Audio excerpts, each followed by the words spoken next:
Hi అండి. మేమైతే కొత్త వాషింగ్ మిషన్ తీసుకున్నాం. పాత వాషింగ్ మిషన్ తీసుకొని ఒక 15 సంవత్సరాలు అవుతుంది అది వాడి. అది ఎల్జీ కంపెనీ, ఇది కూడా ఎల్జీ కంపెనీ. ఇదైతే ఇప్పుడు తీసుకున్నాం, నిన్ననే తీసుకున్నాం. ఇది ఈరోజే ఓపెనింగ్ చేసినాం, బట్టలు కూడా వేసినాం. ఇది ఎంతమంది తీసుకున్నారో కామెంట్ చేయండి. ఈ మోడల్లా అంతకుముందు మేము వేరే మోడల్ తీసుకున్నాం. ఇదైతే 10 కేజీల వరకు బట్టలు పిండుతుందట. మంచిగా ఈరోజు వేసినాం. ఈరోజు అయితే మంచిగా బట్టలు వాష్ అయినాయి.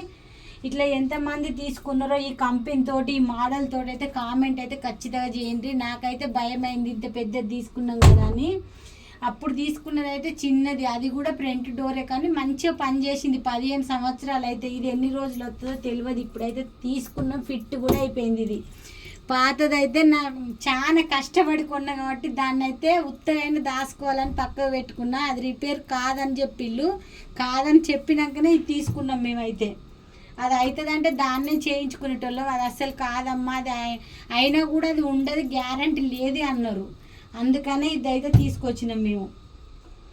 ఇదైతే పాతది. ఇది పాతదైతే నేను చాలా కష్టపడి ఈఎంఐలో ఒక్కొక్క రూపాయి కట్టుకొని తీసుకున్నా.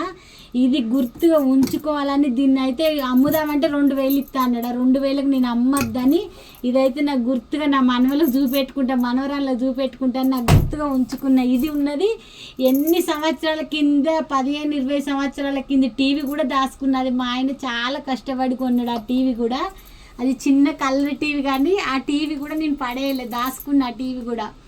చాలా ఇష్టతోటి కష్టపడి కొనుక్కున్నాం ఆ టీవీ కూడా. మేము ఒక్కొక్క రూపాయి దాచుకొని, అది కూడా నేను దాచిపెట్టుకున్నా, మీకు చూపెడతా. అది కూడా ఇక ఈ వాషింగ్ మిషన్ కూడా నేను దాచుకుంటా ఇప్పుడు, ఎందుకంటే నా మనవలకు చూపెడదామని. ఇట్లా ఎంతమందికి ఎత్తరో నాలాగా కామెంట్ చేయండి. ఇది చాలా ఇష్టపడి కొనుక్కున్నా కాబట్టి. పాతదైన 2000 ఒక్క రోజులో పోతాయి. ఇది ఉన్న నా మనవరాళ్ళు చూసుకుంటారు, మా నానమ్మ కొనుక్కున్నదని. అందుకే ఇది ఉంచుకున్నా ఇట్లనే. ఈ కంపెనీ ఎందరు వాడతాల్లో, ఈ మోడల్ ఎందరు వాడతాల్లో ఖచ్చితంగా కామెంట్ చేయండి. నేనైతే పిల్లల్ని ఇంత పెద్దది వద్దు అన్నా, కొన్నది మళ్ళీ కొనలేం కదా మమ్మీ, ఫ్యామిలీ పెరుగుతుంది కదా, కోడళ్ళు వస్తారు కదా, అందుకనే ఇది తీసుకున్నా నేను. ఇక అందరికీ పని చేస్తుంది. మళ్ళీ కొన్న వస్తువు మళ్ళీ కొనలేం కదా, ఒకటేసారి కొంటాం కాబట్టి ఈ మోడల్ మంచి కంపెనీతో తీసుకున్నా. మంచి రేటు కూడా మస్తు రేటు పడ్డది. మీరు తీసుకున్నది అయితే ఖచ్చితంగా కామెంట్ చేయండి మాకైతే. ఇక ఈ టీవీ కూడా చాలా కష్టపడి తీసుకున్నాం. ఇది కలర్ టీవీ, కానీ ఇది మా ఆయనే నేను చాలా కష్టాలల్లా కష్టపడి ఒక్కొక్క రూపాయి కూడబెట్టుకొని కొనుక్కున్నాం. అందుకే ఇది కూడా దాచుకున్నాను, నా మనవలకు చూపెడతాను. ఇట్లా నాలాగా ఎంతమంది ఉంటారో మీరు ఒక్కసారి అయితే కామెంట్ చేయండి, ఖచ్చితంగా చేయండి.